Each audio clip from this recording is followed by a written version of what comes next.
айтады мен обедтен кейін таксовать етпеймін дейді. Халалым ғой дейді. Апаның номерін алып қазір кездесіп. Сәкен Майғазиевтің смайликтері платный қылу керек еді или налоговый тексерсін сұмдық қой анау деген дейді. Ред флагты қадай беру тек Рақымжан Қошқарбаевқа үйлесетін сияқты да просто. Так, енді жоба жайлы айтып кетейік, қазір деп болсақ.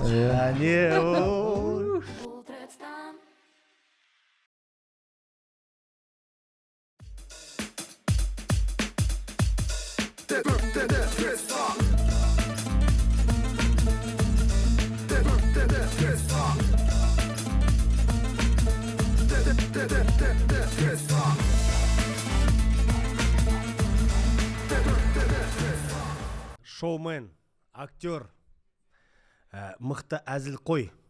Вайнер десек уже болмайды, Айта бер, ол да бола берді. КВНчик. Автор. Легендарный КВНчик. Біздің тойдың жүргізушісі деп айта берсін. Өте мықты азамат Марат Алибаев деген. Рахмет. Көп Қош келдіңіз. Боксының әзілдерінде біраз адамдар ержетті ғой, қартайып кетті кейбір. Ермек позитив білесіздер ғой, Ермек деген ой бұл да керемет. Бұл да біздің қонағымыз бүгін десеңші. Не қонақсың ба сен? Жоқ, мен бүгін. Осы үйдің баласың ба? Осы үйдің баласымын. Асыранды. Так, енді жоба жайлы айтып кетейік, қазір деп болсақ. Үйде де осындай ма? Үйде де әйелің осындай ма? Так, посудан жупсашы. әзілдеп болсаң пасу жупса сосын пол жупса. Алай болады. Айболат, давай. Тост сияқты ма? Мен саған жазып берген текст айт дейді ма? Тредстағы веткаларды, бұтақтарды біздер мына жерде талқылайтын боламыз. Бұтақтау керек деші. Главное не отақтау дейсің. Осындай серьезный программа бізде. Бұтақтап тсақшы. Бұтақтаймыз барлығымыз. Бұтағымды жеме десеші біреулер. Олар да болады дейсің ғой. Біздер 4-5 веткадан оқимыз. Әрқайсымыз соның ішінен сізге ең үздік ветканы таңдау керек. Болды, хорошо. Еш қиындық жоқ. Жалпы тредж жайлы ойыңыз қандай? Онда келмей қойсам да болар екен ғой. Өз үйде жатып WhatsApp ашып па? Snapchatпен бір маска.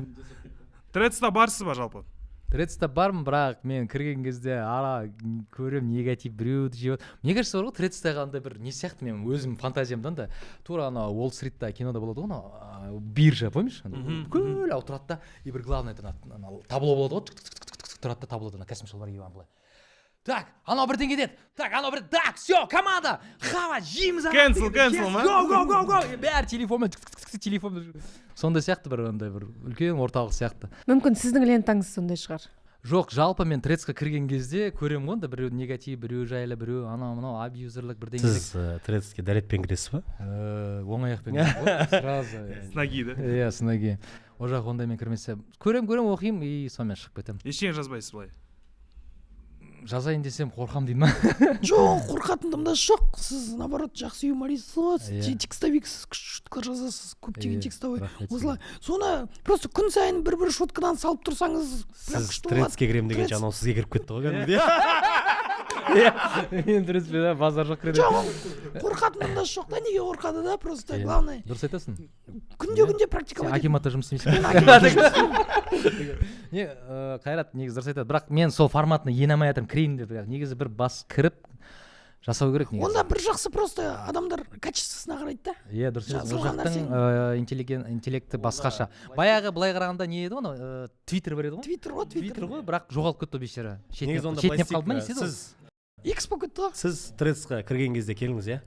Аман сау болыңыздар, сіздермен бірге бол. Келіс ба? Иә, негізі оған кіру үшін документ жинау керек қой, соңға бар. Полный документ жинау. Полный ма? Ендеше бастайық жігіттер, иә? Иә, бастайық. Әлі бастаған жоқпыз. Андай, 1-2-3, хей деп па? Чошытты деп па? Алай, болады, дайынсың ба? Так, мен бастайын ба не? Давай, Қайрат, сен баста. Қайрат, өзің бастай бер. Сен дайындалып келгенсің ғой, кажется, көрініп тұр кішкене. Менің дауысыммен оқитын тредсті оқимын. Давай. Жабылмай қалған гештальтым дейтін. Караокеда үндемей отырғанда бір кезде Жанар Дұғалованың өлеңін күшті дауыспен айтып, бәрін таң қалдыру. Просто дауысым жоқ дейді. Дауысым жоқ. Қыз жазған сияқты. Иә, қыз бала жазған. Қыздар Жанар Дұғалованы айтады ғой көбінесе. Жанар Дұғалова қара өлең айтады. Болмаса Виаграны айтады ғой. Бір сол айтады. Иә, күштен. Сол әнді тоже айтамын. Караокеға қалай қарайсыздар? Сен өлең айтасыңдар ма караокеға? Айтамыз, мен просто караокеда тек арақ ішемін мен. Көбісі сол ғой, арақ ішеді, сосын барып сосын ән айтады. жоқ мен пультті апарып беретін сен ба? микрофонда сөйлеймін. Сен арақ ішкен кезде даусың ашылады, жоқ ашылмайды, просто сондықтан ішемін ғой. Бұны біреу алдап арақ қотырып жүрген ғой, сен арақ ішсең даусың ашылады деп. Сол сен мәлі. Ішіп кеткен ғой. Сен де ашылайын деп караоке жауып қалған. жоқ может қайрат солай эмоциясын шығаратын шығар. Қалай эмоциясын, арақ ішпе? Иә, солай. Бұның эмоциясы вообще шықпай қалған сияқты. Андай қыздар да солай эмоциясын шығару үшін барады ғой караокеге Бәрі мысалы. қыздар, балдар да барады, иә. Бәрі. Мен ойлаймын да, Қайрат кезінде ана бір молдаға барғанда ішіне жын шығарады ғой, тамағынан ұстайды ғой мойнынан. Атыңнан иісі деп қалып кетеді. Караоке жайлы айтайық. Жын на полпути, мам. Қалып кеткен деп. Оны вообще католиктар шығарады ғой. Католиктер шығар, жоқ, бізде де шығарады. Ол біледі да барған ғой. Сен католик емес, біздікілерге барсайшы. Жоқ, караоке не болды онда? Сол караоке жайлы Қалай айтайық. қарайсыз деген сұрақ кетті ғой, былай Караокеда қызық жағдайлар болды ма? Ой, көп жағдайлар болды караокеде. Соны біреуін айтып берсеңіз бізге. Караокеде пицца төсеген күндер болды мына жерге. Пицца төселген күндер дейді ма? Это баяғы кездер ғой, баяғы кездер ғой сол. Сенің треціңе қоя салды бұл кісі, короче. Караоке ол жақсы ғой негізі. Өлең айтасың, ән айтасың, шығарасың, айқайлайсың, билейсің. Қазір енді басқаша қыламыз ғой, оны шетіндер іше береді, біз достарымызбен, семьямызбен барған кезде өлең айтып, әңгіме айтып. Сіз өлең жақсы айтасыз ба? Өлеңді нормально айтып қоямын Жақсы айтып арасында. қойсыз. Рэпші да мықты А че уарагерадудан жібергім келіп тұр ма не дейді? Тексеріп көреміз ба? Тексеріп көреміз ба, 456-18 деп сразу ма? Жаңа гештальт дедік қой, сізде қандай жабылмаған гештальт бар? Ой, мен жабылмаған гештальт ипотекам бар дейді ма? Жауап берейін деп жатыр Жауап Айжан. берейін. Білмеймін. Жоқ, караокеге байланысты гештальт па? Караокеге байланысты ма? Ондай жоқ ешқандай. Счеты өмірдегі- жабылмаса, бірақ счетты біз енді бартермен жауып Не, кетеміз. караоке негізі непрофессионалдар бару керек сияқты. Әйтпесе қалған адамдарда комплекс пайда болады. Ол бар. Неге бара беру? Кейбіреулердің кайф анандай ғой, өзінің әдемі дауысын көрсеткісі келеді, общий залға барып отырады да. Амал жоқ, қанша 20 стол отырса да бар ғой, очередьін күтіп отырады былай. Иә. Ана резко алады да очередь деп айқайлап ана. Сол очередьті бермей өлең айтатындар бар ғой, Иә, андай. таласты. Платныша без очереди деп ала беретін. Негізі караокеға, жалпы сосын андай бір кейде стресс снимать ету үшін барып өлең айтатындар бар шығар, иә. Иә, әрине. Әсіресе қыздар. Негізі ана байқайсыңдар ма, осы корейский киноларда сол жақта қатты Соқтан келді бұл дамыған, қатты тенденция. дамыған ғой, иә. Кореядан, Япониядан, потому ол жақта. Кішкентай кабинкаға кіріп алып, иә. Өйткені ол жақта Бізде Қазақстанда да күндіз түні бар жұмыс осындай. істейді ғой олар, күндіз түні Кореяда, Японияда жұмыс істейді да, и андай снимать етеді. Особенно Кореяда бір күн бар, ну сол суббота может, кажется. Бәрі ішеді да, и қалада көшеде ішіп тастай береді бутылка нелерін. Ертесіне Қалада перегар ішіп иә, бар ма? қара перегар болып кетеді. Ертесіне жинайды екен ана специально жинайтындар бар ғой, анау көп бутылканы бір тиктокта көремін да мен. Олар қай күн ішеді екен сонда Олар жинайтындар? жинайтындар, солардан қалған ішіп жүреді. Бірақ қалдырмайды дейді анау, тату стресс қой бәрінен де. Жаңағы бір кабинка караоке дедік қой, сол негізі неде бар? Москвада бар, Москва сауда орталығында кәдімгі бір адамдық кабинка, ішіне кіресің. Бір адамдық па? Иә, бақырғанша ән айтасың. барамын Иә. караокеге анау. Негізі Айжан ол біраз жерде бар, қаланың біраз жерлерінде бар. Мен сол жерден көрдім қаланы просто. кеңінен аралатса шығарып Ол тұрса. сонда Ай, кішкентай вот кабинка қайта студияда, мен оны естімеппін. Туалет бәрі ішінде ғой, жоқ ондай емес. Кішкентай бір адам сиятын кабинка, горки паркта бар, біраз жерлерде қаланың. И сөйтіп Сондай айқайлап караоке, ұялмай, комплексованный адамдарға арналған, иә? Жоқ, просто өзі демалғысы келетін шығар, бір өзі ешкім мешать етпейді. ИПшниктарға арналған ғой, ИП. Корпоративтер жасайды А өзі. менде мынандай сұрақ, неге біздің продюсерлар әнді продюсировать ететін, әншілерді продюсировать ететін продюсерлар неге сол караокелардан таланттарды іздемейді екен? Мне кажется, Дұрыс онда да айтасың, көп иә. сияқты. Бар ғой ондай Аралап бағдарламалар. жүр. Иә. Но ол үшін арнайы бағдарлама бар, байқауға шақырып не алып. Бірақ енді олардың да демалысы бар шығар, барып өздері ішіп жатыр. Негізі Қайраттың любимый сөзі продюсер деген сөз ғой деймін. Іздеп жүрген ол жақты продюсер. Жоқ, телеканалда бар ғой сондай жобалар, жаңағы ән айтады, андай бір наугад таңдайды да, біреу ән айта ала ма, айта алады, сөйтіп таңдайды екен ше, ана айта алатын адамды тауып алу керек екен ше. Мен соны көрдім бір телеканалдан. Қоңырауды бас, бағдарламаны міндетті түрде көр, достарыңа жібер, бәріне жібер, бізбен бірге бол. Менде мынандай бұтақ, неге трецте қазақтар көп білесіңдер ме? Потому что біздің қазақтардың басқа қолы удай бос. Ешқандай мемлекет жоқ шығар, қайдағы жоқ. Әншілердің әндерін талқылап, жеке өмірін талқылап, не керегі бар сондай нәрсенің сендерге? Пайдасы бар затпен айналыссаңдаршы, сол жұлдыздар сенің тамағын тауып бермейді ғой. бай болғым келеді, шетел аралағым келеді, ата-анама көмектескім келеді дейсіңдер да, сондай бір мән мағынасы жоқ өсек аңдып отырасыңдар. Лучше болашаққа әрекет жасаңдар дейді. деп өзі тіресте отыр ма? Иә, өзі айтып отыр. Негізі Айжан өзі жазған сияқты мынаны. Жоқ, міне. Екі бет тірец екен мынау. Фейк аккаунт жазған, бірақ мен емес бұл. Фейк, сенің фейковый аккаунтың. Жоқ, менікі емес. Нұрсұлтан Енді жақсы қалай келін шығар. ойлайсыз? Көбісі ойлайды осы тіресте кілең өсекшілер отырады деп. Ол да бір жағынан не ғой енді іштегі нені шығару сияқты развлечение. Былай қарап тұрсаң қазақтар көп иә. Былай қарасаң шынымен өткенде ғана бір видеоларды көресің ғой, қазақтар ана біреудің ажырасып жатқан, біреудің қырылысып жатқан, соны соң кәдімгі просмотр жиналып кетеді да. А біреу ғылым бірдеңе, біреу әлемдік бірдеңеден ғылымдан жинамай ма? Физика, математикадан мынандай робототехникадан осыншаға жатыр, үйтіп жатыр дегенге мән бермейді да. Анау қызық. Осы жерде обсуждать етеді. Мысалы қалаулым анау мынау деген мысалы баяғыдан жауып тастайық деп қырылып жатыр ғой, бірақ жабылмайды да, бірақ сонда да көреді. Өйткені анау үйде отқан адам, анау әйел, үлкен кісілер, даже еркектерді көріп кеткен ғой, кейбір көреді, обсуждать етіп, сонымен шығарады да ішіндегі. Сондай болып кеткен ғой қазір сол. Енді сол үшін. Ана жолы бір таксист айтады, мен обедтен кейін таксовать етпеймін дейді. Қалаулым ғой дейді. Сол енді мен обедтен трец бар дейді ма? Трецті кіріп шығу керек дегенде. Сіз мысалы айтып тұрсыз ғой, біреуді обсуждать етеді, біреуді өсектейді деп жатсыз. Негізі трецта да бар ғой бір пайдалы бұтақтар. Неге соны айтпасқа? Пайдалы бұтақ, сенің ойыңша қандай бұтақ пайдалы? Енді мысалы көбінесе мына дәрігерлер айтып жатады өзінің профессиясына байланысты. Мен мысалы эндокринологпын, күніне осындай факт айтамын деген дүниелер шығып тұрады. Мысалы маған сондай дүние шығады. Енді ол адамның не оқитынына байланысты сияқты. Сен не лайк етесің, соған байланысты алгоритм сен мысалы шығарып береді. өсек қалайсың ба, ол өсек шығады алдыңнан. Егер сен пайдалы дүние іздесең, ол алдыңнан шығады. Сізде қандай интересный шығады деп тұра ма? Менен сол көбінесе врачтар шығады. А. Өсектер енді біреудің бывший жайлы, біреудің не жайлы ғой енді. Бір оқып қалған кезде көріп кішкене бір секунда ұсталып қалса сондай ақ болған ғой, қазір білесің ба? Сәл секунда ұстасаң уже болды, ол Бізде алгоритм көбісі жасап береді. сол өсекке бір эмоциясын немесе ішіндегі бір энергиясын жіберетін сияқты халық.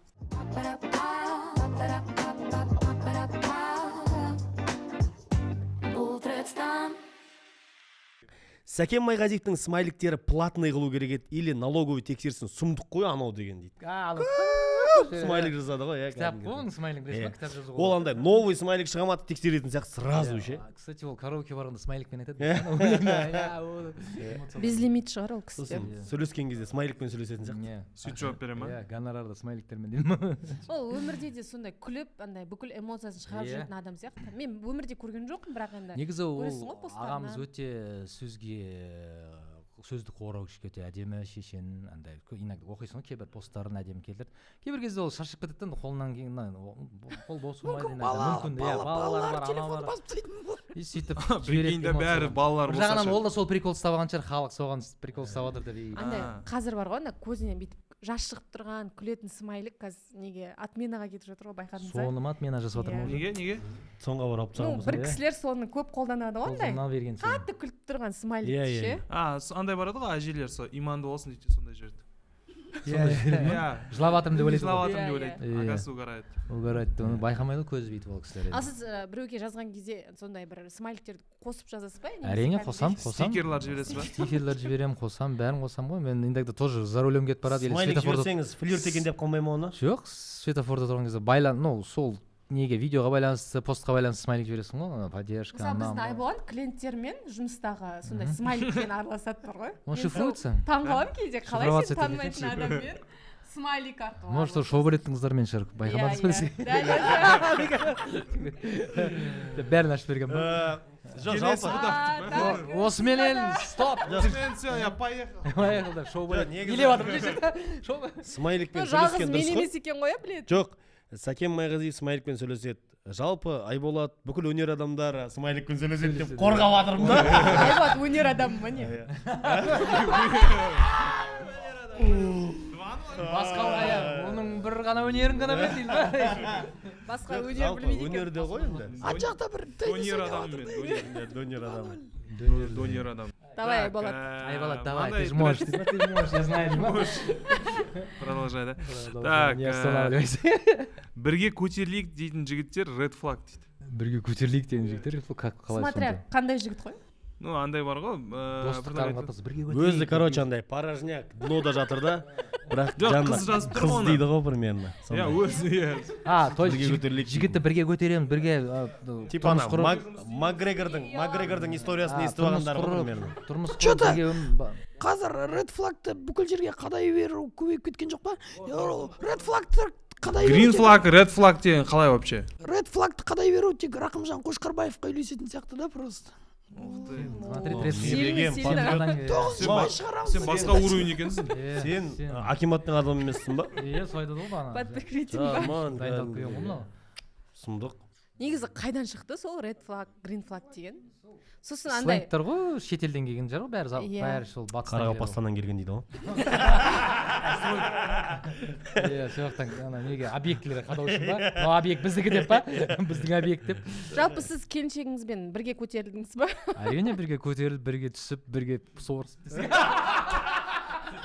бәрі бірге солай мен оған бірінші бизнес-планнан келгенмін стартаппен міне мен пока начинающий ведущий иә міне рухани жаңғыру деп рухани жаңғыру бірге ипотека алып сенің мойныңа алып деп Сенің атың алып. иә бүйтіп олағам ғой бүйтіп иә маған бермейтін еді ол кезде өйткені оны Ипотекада тоже. мен и так та кредиттерім жетіп жатыр еді ол кезде деймін ба иә Жиза. келдім үйтіп схема шөк дедім ана сейчас мы рассмотрим деп үйіне кетті үйіндегілермен обсуждать еді о нормально вроде Одобрение берді? предоплата бірдеңе бар ма деп конечно бар деп бәрін беріп залогқа қалдырып бәрін Енді қалай ойлайсыз, ол бірге көтерілген дұрыс па, әлде Әрине дайын дұрыс. нәрсеге келген дұрыс па? өте дұрыс бірге көтерілген өйткені біздің папа мамаларымызды да солай бастаған жоқ па Кішкене заман басқа сияқты қазір. заман сол қазір айта кетейін деп жатырмын да баяғы заман өзім мамаларымыз айта кетсек ештеңе жоқ жалаң аяқ өздері бастап бір үйге келіп газет жабыстырып мына сендер сияқты үйтіп сөйтіп бірдеңе көтеріліп мынандай стол бірдеңе жеп жаймендеп сөйтіп біз оларды көрдік біз баяғыда 90 жылдары маған бала кезден қалып кеткен да анау сковородкада майменен пиязды қуырады да кішкене құйрық май маған менің оны сүйікті тамағым еді да жейтін нан Андай батырып қызартып ет сияқты дәмді ғой ана нан батырып жейсің да сөйтсем маған енді ол кейін есіме түсіп жатыр ғой есейгесін что біз деп ол кезде продукт болмағаннан сөйтіп істеген екен ғой мамашка продукт болмай пиязбен қиыншылықтар болған енді Біздің бағдарламаның атынан сізге. иә сбор ашып жатыр десе жоқ жалпы деймін да сол кезде солай а қазіргілер бәрі сол дайынға келгісі келеді Заман басқа ғой. Иә. Мысалы, сенімді ер азамат болса, неге бірге көтерілмеске? әрине енді сенімді А болса егер сенімсіз, жаңағыдай тұрақсыз адам болса, онда бірге көтерілу қиын болады. кездескен кезде Көресің ғой енді, иә дейсіз көресіңдер ғой ғой жүресің Жас кездесіңдер емессің. сол ішіндер кездесіңдер бір Көресіңдер. жылдай кездесіңдер ала баланы көрді сынаңдар темшік болып жатса о деп ше оны уже көре бастайсың уже қандай егер ол сол моментте уже әрекеті көрініп Сол темшіктердің андай бастамаларын айтып кетейік иә қыздар лайфхак. Немен айналысасың деген кезде қазір бір тема күтіп отырмын.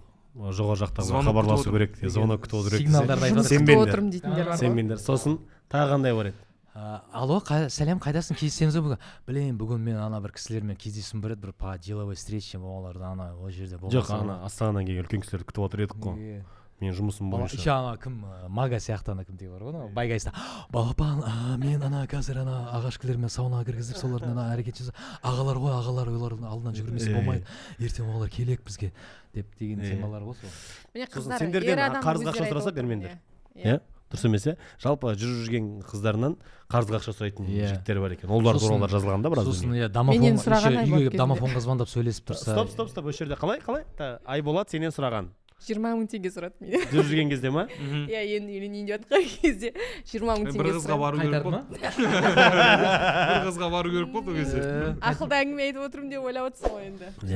сен под процент бердің Сонда бір аптаға сұрадым, екінші күн соны қайтар деді ғой. қайтарды Өйткені мен ер адамға ақша Процент бергенін ұнатпаймын. Дұрыс. Бермегенмін де. Бірінші рет осы сен Айболатқа не бердім, распискамен бердің ба кәдімгі жоқ, просто аударып Жалпы жібердім. сенің Айболатқа бергенің дұрыс болыпты. Қазір бақытсыз емессің. иә бақыт сол Смотря стартап не болды. деп ойлап. сол бергеніңмен көтеріліп кетті ғой иә Так, сосын Короче, мынау бірге көтерілейік деген red flag па, red flag емес па? Қалай ойлайсыз өзіңіз? Смотря Сирия. қандай. смотря қандай жігітті бағана айттық қой соны айтып кеттік иә қызыл жасыл флаг. дұрыс сияқты міне бірге көтерілу дайын асқа қалай Дайын асқа тік қасық. тік қасық деп айтады ғой Қас туралы әңгіме айтпасын. ең өмірдің тамағын басып келе қасықпен өмірдің ең қызығы сол жолды өту емес пе сызығы дегенді сол айтпашы ары қарай бір нәрсені жетіп нетіп аяққа тұрып бірге уже артқа қарағанда жолыңды өткен дайын болып келгенде сен ол жерде қадірін білмейсің ғой. некомфортно будешь смотреться, во-первых. Мотивация Не жоқ. к месту. Сол ғой баяғыда айтатын еді ғой өзін сыйламайсың да, сый кетеді. дайынға келгеннен қадірін түсінбейді, ол оның қадірін білмейді, и ерте ажырауға да не туындайды да одан. Бірдеңе болса, все ажыраймын. А егер бірге бастап, бірге ипотеканы төлеп, пакет етіп, күндіз-түні 2 жыл бала шаға ажырайын десе, жоқ, столько я пережил, я не оставлю это. Ни хрена себе он будет потом нормально жить без меня дегендей ғой, сол сияқты. мүмкін дайын жерге ол қыз дайын жерден келген шығар. Ол да бар ғой мысалы. Ол да бар ғой дайын болып, Өйткені ол да біледі, жаңағыдай бағасын қалай түсінеді. келгенін, ақшаның қалай қадірін, қыз қай жылғы қадірін біледі деп ойлаймын. Ол да байланысты, жылына байланысты, егер уже ақыл тоқтатып, уже пенсияға жақындап қалған қыз болса, ол вообще жақсы, түсінеді бәрін. Ал жағдай бар қызға жағдай жоқ жігіт үйленсе қалай қарайсыңдар? Бар ондай Күшті жағдайлар ғой, көрдік қой. Қалай жағдай Жағдай Ол бар бәрібір қызға, бір-бірінің байланысына жоқ байланысты ғой, жігіт бір-бірінің тоже қадір. некомфортный сияқты негізі. Екеуінің Біраз адамдар білемін. отношениесіне байланысты, адамгершілігіне байланысты, бір-біріне Махаббатына махаббатқа байланысты, байланысты. сезіміне. иә. мен бір досым сөйтіп үйленді. Күшті. Что, менде де біраз адамдар Қазір әйел ол махаббат жасқа и оның не положениесіне қарамайды дейді ғой, былайша айтқанда. Негізі нағыз махаббат жасқа да, положенияға да, жағдайға да ештеңеге қарамайды. Нағыз махаббат размерге қарайды дейсің ба? Размерге қарайды дейсің. Размерге де қарамайды. Негізі оған да. Дауысқа да қарамайды. Ондай сезіледі ғой, ондай отношения, если он оны менің әйелім айту керек. расчетпен болып жатса, бәрі сезіледі ғой, деп жалтақтап бірдеңе. Ондай жақта да ондай балдар сауып кетеді амалын. Дүние үшін адаммен қосылмаңдар, дүниені молаға алып күтпейсіңдер. Ойбай, Мынау сен центральный мешітте жұмыс істейтін адамсың. Центральный мешітте жұмыс істейтін адамсың. Бана акиматтан ауыстым ба центральный мешітке? мынау кезінде ана ВКонтакте Паблик болған пабликтар жігіт. жүрген. Меня легко найти, бірдеңе потерять деген бар ғой. Кім? Невозможно забыть. Невозможно, да сейчас? Невозможно. Только вместе, мы вместе деген ба? Жоқ, қанша жерден бай болса да, ер адам сол қызға деген жауапкершілікті ала білу керек сияқты. Конечно, дұрыс айтасыз. Анау өзінің еркектік не дейді, ответственностін мойнына алып, ары қарай жұмыс салып. Мысалы, бала жағдайлы қызға үйленіп, ары қарай өзінің несін, сол қыздың несін, материальный жағдайын пайдаланып, ары қарай алып кеткендер бар ғой, мысалы. Бар. Бизнес жасап, қайнатасымен әңгімелесіп, мынандай идея болып, Ставкасы шығып. көтеріліп, Банкалар ол да бар. бағы жанып кеткендер бар. Вот. Мысалы, ондайлардың көбін танимыз. Так, жалғастырайық, Қайрат, Давай. по кругу. Сабыр деген жазуы бар Толстов киген екі жігіт көз алдында төбелесіп жатыр дейді. Өте. Сақалы бар ма екеуінің? Адамдар қатты эмоциональный болып кеткен қазір. Пробкада да, жолда да соны кішкене обсуждать ету керек сияқты да. Адам шыдамсыз болып кеткен қатты. Айтпаңыз. Өмір ғой. Өмірлік күйбентіршілік адамдарды айтпаңыз, иә. Просто екі үлкен адамның жолдың бойында төбелесіп тұрғаны бүйтіп Mortal Kombat'тағыдай кішкене ұяттау емес пе? Сол айтарым, құрметті достар, қазақ елі, замандас достар, сабырлы болайық, эмоцияға берілмейік. Бірінші жақ неғылып жатса, екінші жақ былай сабырға келтіріп өйтіп, бір-бірімен намысқа беріліп, ерегісіп, анадан қалып баратым, анау үйтіп жатыр, мен ештеңен кетпейді. Ақыр соңын көресің, бір өліп кетеді, не болмаса бір мүгедек қылып қояды, үйтеді, не керек ол керек. Сосын ашулы кезінде эмоцияға берілген. Ол енді шайтанның ісі ғой. Боқтасып кетіп.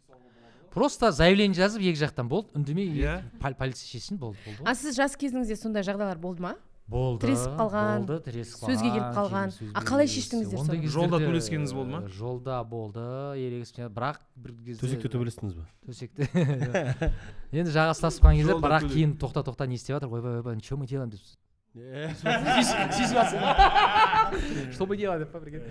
Болды ғой, ол бала кездік, сол әсіресе сол жастық кезде болады ондайлар, ана қаның қайнап тұрады. Қайнап, намысшылдық, ерегісіп, қасында достарың болған кезде, әсіресе қызың болған кезде, әсіресе анаға намысыңды бермеу үшін, ананың көз алдында абыройың түсірмеу үшін деген қалады. Сіз неше рет намысыңызды бердіңіз? Ой, көп рет беріп қойдым.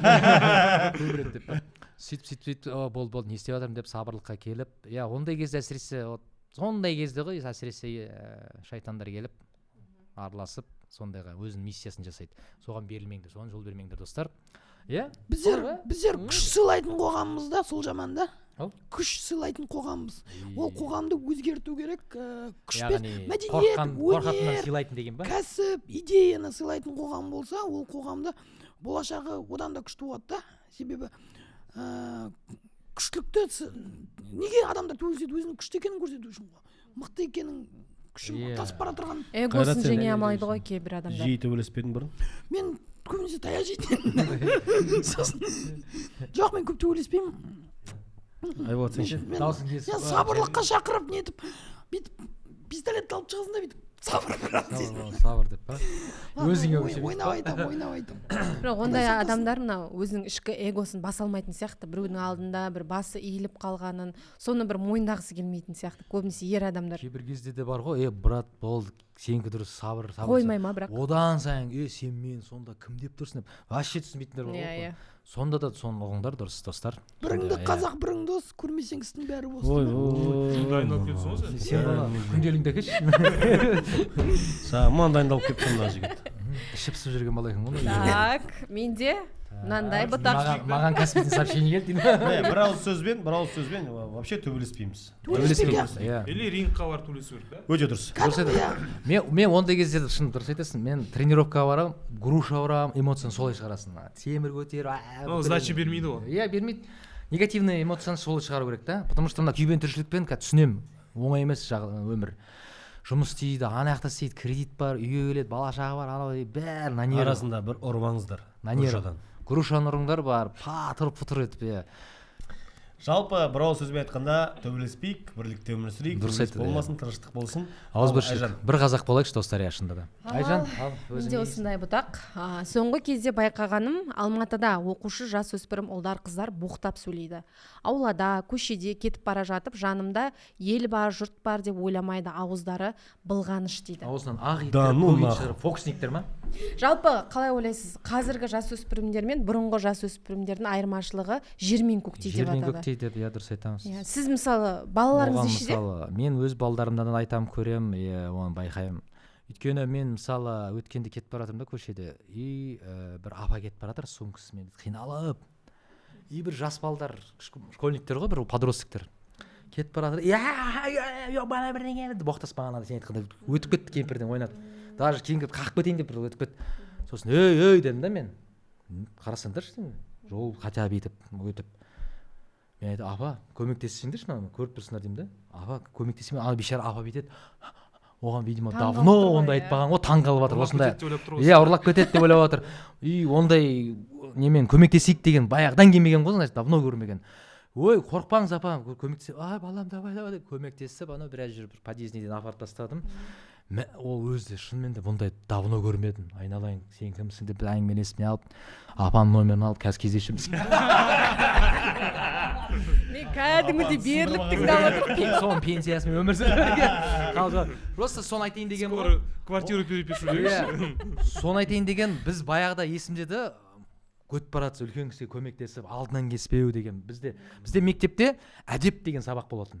Қазір мектеп программада бар ма, жоқ па, білмеймін оны. Өзін тану деген кезде. Бар ма әдеп? Қай жылдар оқыдыңыз? Ол 2001-де бітірдім ғой мектепті. Ол енді 90 жылдан 2001-ге дейін ғой. Әдеп, сол кезде түсіндіретін осылай адам үлкендер үйтеді, үйде де айтады. Сол қазір үйде де мен сол қазір ше, сол әдептен сабақ бергендер қазір деп жұмыссыз жатқан жер. Үйде апа мұғалімдер міне менің сабағым не помешал деп қой күйеуіне әйелі. Конечно, біз үйде жатырмыз, әдептен кім сабақ береді деп. Неге қазір әдеп жоқ?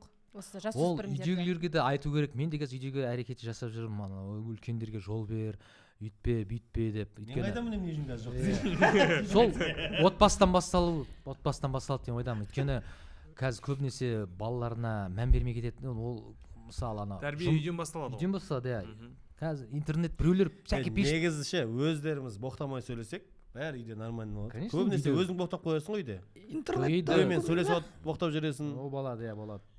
Но біз енді стараемыз боқтамауға. Сен боқтайсың. Бірақ кейде болады, шығып кетеді. Сізде боқтайсыз ғой негізі. Жолда жаңағы рульда келе жатады ғой, сол кезде шығып кетеді. Қандай сөздер шығады мысалы? Енді қазір айтпай ақ қояйын. Зайбау. Қайырып алма. Жоқ, мен стараюсь, мен өзіме настроить етіп алдым, ёп-тігідік деймін, болды. Сонда мен ёп-тігідік пырсыты деп солай. Сол күшті екен, ёп-тігідік. Мен анау шешеңнің жақсы баласы деп неғып кетемін балама, ұлыма енді. қалай ойлайсыз, кейбір жасөспірімдердің ортасына да байланысты сияқты, кіммен дос ортасына да болады, байланысты кіммен араласады. и чат общениесіне де байланысты. Өткенде де сол бір жерде отырмыз, и бір досымның балдары отырды тоже, енді айтпаған телефонмен общаться, деп ойнап жатыр да бірдеңе, и солай не жатыр, и сол сен айтқандай ортада оны қадағалап тұру. Жаңа жылда отырған отырыстарыңызда Иә. кім балалар екен? Ол болады. Өзімізде солай өстік, өзімізде дворда өстік, өзімізде солай өстік, боқтау болды. Бірақ енді Қатты кеткен жоқ. әрекеттер үйдегі айтатын, андай жерде боқтама, не алма деген. Бірақ Жалпы бүгін Айжан детский психолог ретінде келіп отқан. иә. Жоқ, мен просто образын сондай болып отыр. Сол үшін бәрі отбасынан басталады ғой, сол үшін кешіріңіз. Мына Первая мать тоже самое мына свеча говорила. жайлы айтып кетейік та. Иә. Бұл свечалар Айжанның анасы жасаған свечалар. Ақ мамасы жасаған. Тура гончар сияқты ана бүйтеді ғой, аяғын бүйтіп отырып бүйтіп крутит. Жоқ, оны қолдан кәдімгідей құяды, прям Құйрық ол маймен ручная работа, қолдан жасалған. Жоқ. Рекламный интеграция, да, бізде? Реклама. Айжан мама жасайды осында, если что, интерьерно всякие. Қалай жүнмен Бұл негізі біз бағана прикол ұстап разогнали, Айжан мамасы дайындайды да, бұны Айжан үйде жаққан кезде Айболат искитай дуаланады деген, мама ақша жіберші, мама ақша жіберген отыр деп. Ондайымыз жоқ. Әрине, қалжың. Енді жасөспірімдерге не айтасыз енді? Боқтамасын ба әлде боқтамасын? Маған не деп, мам. Өздері білсін деп, өздері. Конечно, біз бәріміз жасөспірім болдық, бәріміз боқтадық, бәріміз өстік. Бірақ кейін келе біреуге нечаянно боқтап қалып таяқ жеп, солай түзеледі ол сайын. старшактардан таяқ жеп, анадан таяқ Қазір ондай жеп. жоқ сияқты. Қазір старшак деген жоқ, иә. Сол үшін баяғыда біз сол аузымызда фильтровать ететін болатын, иә. Балалық қой, балалық деп қалдай береді. Сол двордың понятие Жоқ, системасы кішкене бізге мектеп болды сол баяғыда. Сосын мынандай еді, баяғыда біздің ата-аналарымыз біз боқтап қалсақ бізге ұрсатын. Қазіргі ата-аналар балалар боқтап жатса кейде мақтанып күліп қояды да, мынау боқтықтарды үйреніп жатты, бұзық ол деп ше. Үндемей қоя салады да, иә. А негізінде ол уже проблема ғой, жұмыс жасау керек қой. Мүмкін үйде бір сабасына түсіріп алатын шығар. Біздің көзімізше күліп, кішкене наказание беру керек, деп көтеннен линейкамен пақ еткізіп болмайды былай деп. Аузынан пақ. Қамшымен ұру керек. Қамшымен, и болмаса трецке жазып жіберу керек. баланы ұруға болмайды. Баланы ұруға болмайды деп па? Баланы ұруға болмайды. Бастайды қазір. Баланы ұруға болмайды. Ұрмаңыздар балаларыңыз, дұрыс айтады. Баланы ұруға болмайды. Ұрғанда сәл ғана ғой, прямо өткендегі анау недегі видеода ғана мама сияқты емес Иә, бір Құдай жерде. сақтасын. Бүкіл боқтық сөздің мағынасын түсіндіру керек сияқты балдарға. Мынау мынаны означает, мынау мынаны означает. Соны полностью. Дұрыс боқтау ма? Ережесі? Олар, например, блядь дейді, блядь не екенін білмейді да олар. Иә. То есть орынды мағынасын Өте дұрыс қолдануға ма? айтасың. Өте дұрыс айтасың. Мен Курс ашу өткенде керек ондай. мен бір кездесуге бардым, той жайында кездесуге бардық. Сөйтсем, кішкентай қызы папасының құлағына келіп, біз кездесіп отырмыз, серьезно кездесіп отыр. Былай сөйлесіп жатсақ, папасының құлағына келіп, петух дейді. Петух дейді. Сосын әнелі бізді күлкіміз келіп жатыр да, енді үндемейсің ғой. Сол ғой енді, сол жаңа предоплата алғанша деп үндемейсің ғой. Сіз контекст білмейсіз ғой, может ол ана не чупа-чупы сұрап отырған болар, петух болады. Қазір петух чупа-чупстар жоқ. Кім? Жоқ па? Қайрат. Оған запрет трет стоит. Мен 2005-ке қайтып келіп, сосын айтармын. Жарайды. Просто ол бір мультик бірдеңені Иә, Может. жалпылама балаларымызға ұрыспаймыз, балаларымызды дұрыс тәрбиелейміз, Қадағалап құрметті қадір мырзалар, иә. Просто кішігірім өзінің Жалпы біздің айтқымыз келгені Қазақстанның болашағы жарқын болсын, мықты болсын, біздің балаларымыз мықты өссін деп жалпылама бір ақылымыз ғой енді, боқтамасыншы балаларымыз. Так, менде бар, келесі трец. Не бар сізде?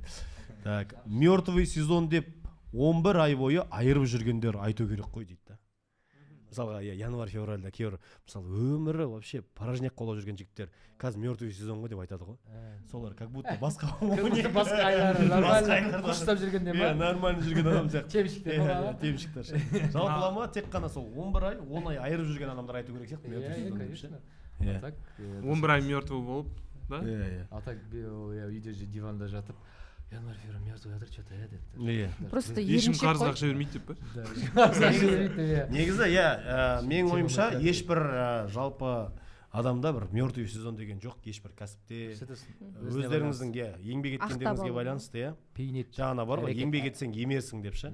Сол жақсылап еңбек етсеңіздер, сіздер де емессіздер. Любой затты емессіңдер. Әрекет түбі берекет дейді ғой. Жоқ, өзінің жұмыс жасамағанын ақтап алу сияқты ол. Иә, өте дұрыс өзі тірлік жасамаса, өзі бір жаңағыдай варианттар дейміз ғой, сондай бір іздемесе. Жалпы Айболат қандай адам? Айболатта февральда Бүгін бар. Айболаттың күні ма вообще? Календарда қараңдар, Айболаттың күні жазылып тұр деймін ба? Жалпы Айболат негізі қалай, еңбекқор ма? Негізі еңбекқор. Мертвый сезон бола ма? Мертвый сезон бар ма Айболатта? Жоқ, ондай Құдайға жоқ. шүкір. Әйтеуір қайдан болса да ақша Менің табу мотивациям керек. жұмыс істеп жатыр деңізші, менің Керемет. мотивациям. Жоқ, мен негізі шүкір өзім Алла. жолдасымды андай қатты мақтағанды ұнатпаймын. Кейбіреулер мысалы ойбай Басқа green елдер flag. қызығып қалады деші. Ол да бар. Ол да қазір ол актуальный болып тұр ғой енді біреудің Иә. күйеуіне қызығу деген сияқты. Үйге барғанда спичкамен жақын. Мен аластап аламын ғой солай. Үйден шыққанда Үйде адыраспан бар, аластап Адыраспан отырамын. жегенбіз біз. Таңдайына жегесіңдер ма? Көз тимесін. Таңдайына түкіресің ба? Адыраспан жегенбіз плов жейміз. Негізі иә өзі әйтеуір вариантта тауып ақшасын Тұзды тауып суға шомылдырасың. иә ол да бар. Сосын тағы не істейсің? адыраспан тұзды су сода қосамыз арасында. Сосын бар. Сосын қуырып жеп қоямын деші. Құйрығынан ұрамыз тағы. Мариновать етіп па? Молодец деп. Енді ол ер адам ғой бәрібір. Джонсыз бэби жағасыз ба? Ол ондайым жоқ.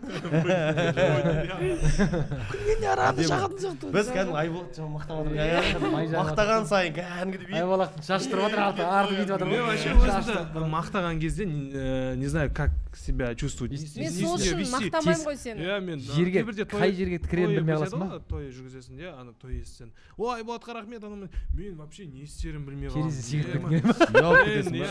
Олай қатты той жүргізген жоқсың. Ақшасы бере салыңдар деймін ба? Рахмет керек жоқ деп. Керемет. Сондай. Жалпы күшті. Күшті.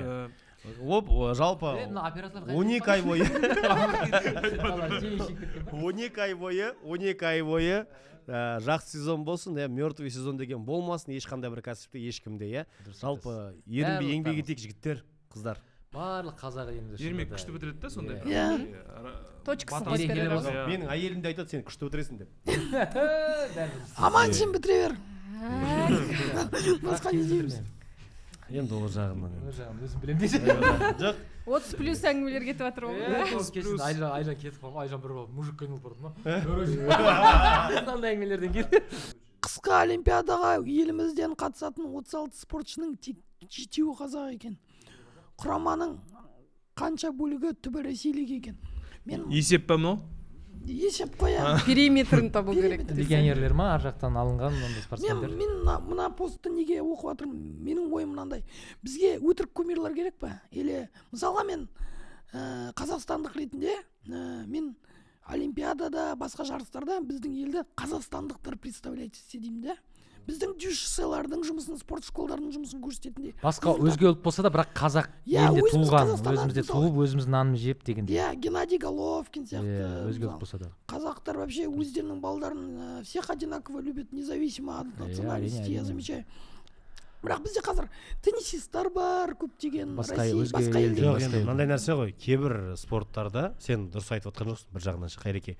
Кейбір спорттарда мүлдем мамандар жоқ та. Мүлдем. Дайындайтын ба? Жоқ, мүлдем жоқ спортшы. Шетелге апаратын спортшы жоқ. Жоқ, лучше солардың тренерларын алып келіп, балдарды дайындамаймыз ба? 10-15 жылдан кейін. Уақыт кетеді ғой. Уақыт кетеді. Біздікілер 30 жыл болды ғой сөйтіп отырғанымызға. Біздікілер жақсы көрмейді ғой ондайды. Біреу дайындау керек, біреу ол 2-3 жылда олимпиадаға әрекетін жасап, бір жерден жарып шығу үшін анау уже спорт комитеттен кетіп қалады уже несі. Жоқ, ол бір жағынан ше сіздер лауазымда кетіп қалды, креслосынан кетіп қалды. Ал біздікілер сол уатқан кезде істеп алу керек қой. Сондай ғой біздер. Достар, осы видеоның астына лайк басамыз, комментарий жазамыз, каналға жазыламыз, колокольчик қоямыз және туыстар, класстастар деген группаларға ссылка лақтырамыз. Футболға легионер әкелу қазақ еліндегі ұлттардың ассамблеясын ауқаттандырумен пара-пар. Екеуі де қазақ елі үшін түк бітірмейді, тек ақша шашу дейді. Футбол жайлы ма? Иә, енді қазір көріп жатқан шығарсыздар, кезінде өзінің мансабын жаңағы тоқтатқан футболисттер дейміз ба, ойыншылар. Популяризация ғой менің ойымша. Иә, мен толықтай айтып алайын. Сол ойыншылар. Сен үйде айтасың оны толықтай деймін ба? Үйге шығып кетсе бір ұрсын, біз қалып қаламыз ба? Аяқта айқай шу. Сөз бет керем ба мен? Сол ойыншыларды. Сен толық қылып айтып, артық қылып айта берші. Ойыншыларды мысалы алып келе жатыр. Қанша мысалы миллиард теңге.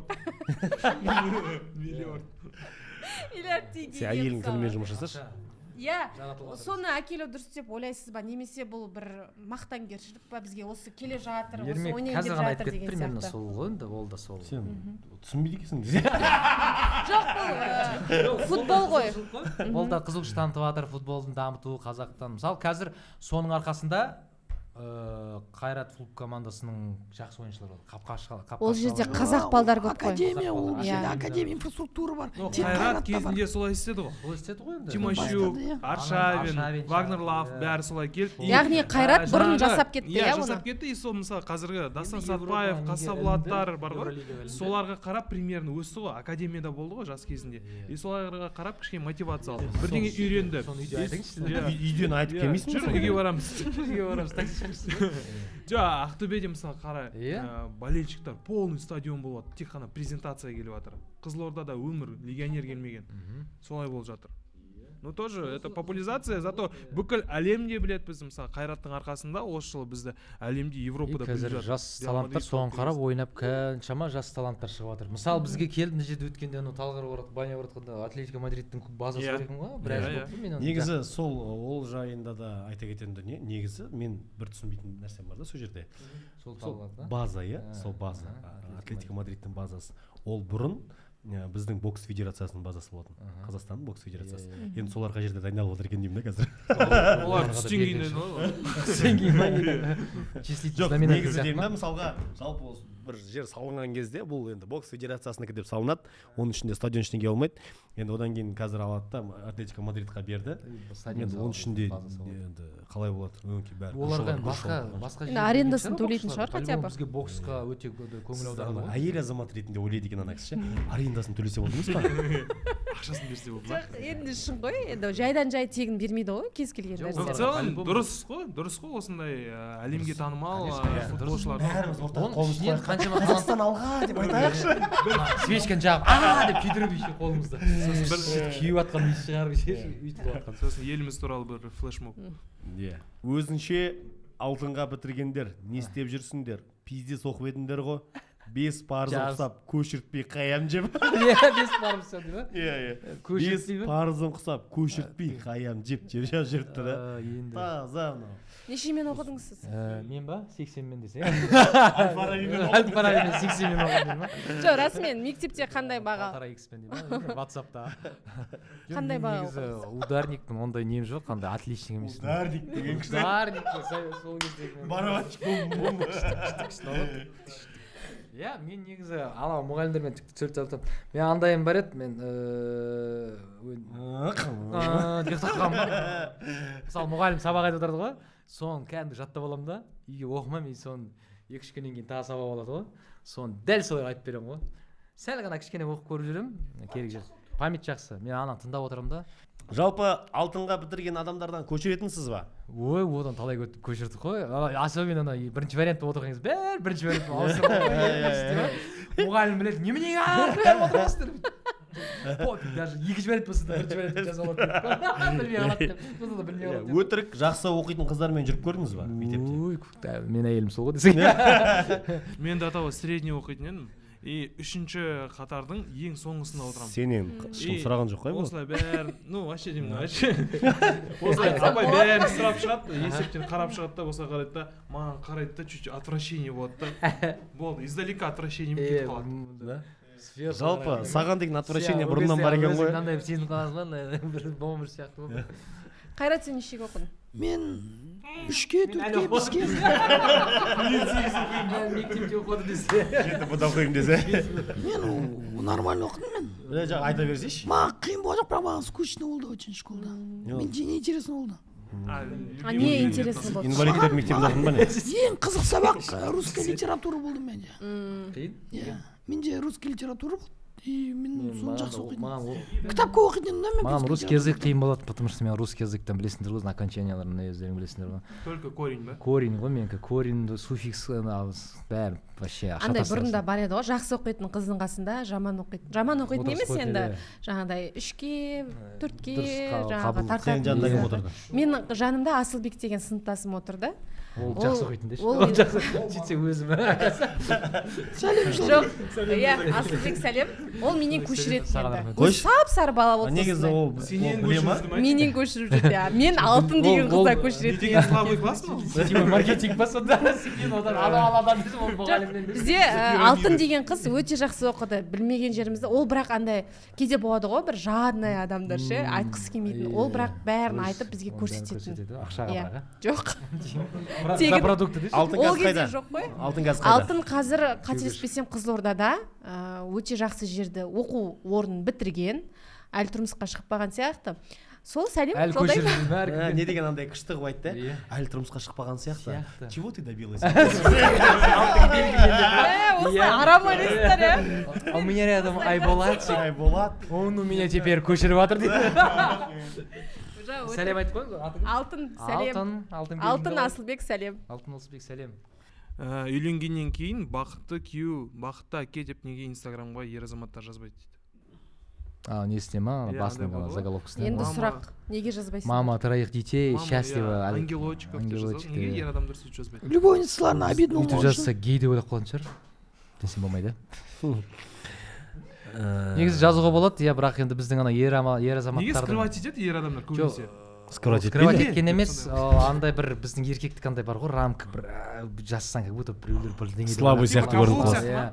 А? Типа каблук, сондай ма? Каблук и блин что за телячий не деп қойшы деген типа емес каблук деп айта берсейші ну бір жағынан біз ондай жазсақ бізге ол жарасымсыз да бірақ біздің енді өзіміз кәсібімізге байланысты жазамыз ғой шоумен анау мынау бірдеңе деп чтобы кірген кезде сразу мынау деген сияқты бізге атақ енді ондай кәсібі кішкене байланысты просто для хобби жасап жүрген с традициясын жазуға болады ғой енді әрине я думаю кейбіреулер бар ғой женат деп сол жететін сияқты менің ойымша молодец сен қалай жазып қойсың шоумен женат ол маған Активный инстаграмда активный поиск инстаграмда в не активном поиске подписываться. той ма деп қойды.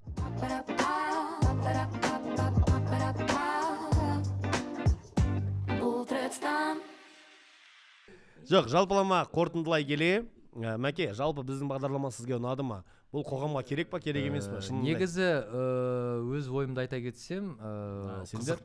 Керек емес жалпы қызықты тредстің обсуждениесі тредстің несі өте қызық қой қазір өйткені тредстің заманы ғұмыры болып жатыр өйткені сол жердегі дұрыс пен бұрысты жақсылап тұрып кішкене бет көрсетіп келген қонақтармен өз мнениесін түсіндіріп өте жақсы ғой қызықты бұл жерде енді түрлі мнениені айтып отыр ғой енді ана біреуінің тредсте ғана обсуждениесі мынаны соны обсуждать еткен өте жақсы ғой талқылаған бұл да бір былайша қарағанда бір штурм ғой ой бөлісу тредстағы халыққа біз ой саламыз да Ой саламыз. не жазсаңыздар да Иә. ойланып жазыңыздар деген Ойланып, дүние иә. Әйтпесе біздер оқимыз да. иә біз оқимыз бір жағынан сол бізді ертең отмена бірдеңе деп жатпаңыздар біз жақпай жатсақ как есть бір айтып жатырмыз бет алды былай болмайды да анау біреу әрқайсысының өзінің ойы бар мнениесі бар соған бір адекватно қарап бір ойға тастап жасаған дұрыс сияқты сізді тредста күтеміз енді бұйырса ой мен ол жаққа кіруім қиын ол жаққа менің қарызым бар кіргізбейтін Артыңыздан 9 адам алып көресіз. иә тредсқа менің ойымша егер сіздер мәкеңге тредста белсенді болуын қаласаңыздар мәкеңнің инстаграмына жазайық тредсқа кір деп номерге смс жолдаңыздар деп баяғыда 3-4 фотосымен келсін міндетті түрде иә мәкең Тредстің атасы бар ғой, Нұрлан Қоянбаев. Сіз өзіңізді қандай рөлде елестетесіз? Тредста егер болсаңыз. ол өзім орнын табу керек ол жерде көріп бірдеңе қылып ол жерде енді ақылды ой айтып бөліскім келмейді ол жерде әрқайсысы өзінше ақыл ғой енді сен кім бүйтіп отқанын сен көрмей жоқ жақсы құрметті қадір мырзалар келесі кездескенше аман сау болыңыздар сіздермен бірге болған мәкең тредстан қош сау болыңыздар достар жоба ұнаса шынайы пікірлеріңізді астына жазыңыздар және де лайк басуды достарыңызға жіберуді ұмытпаңыздар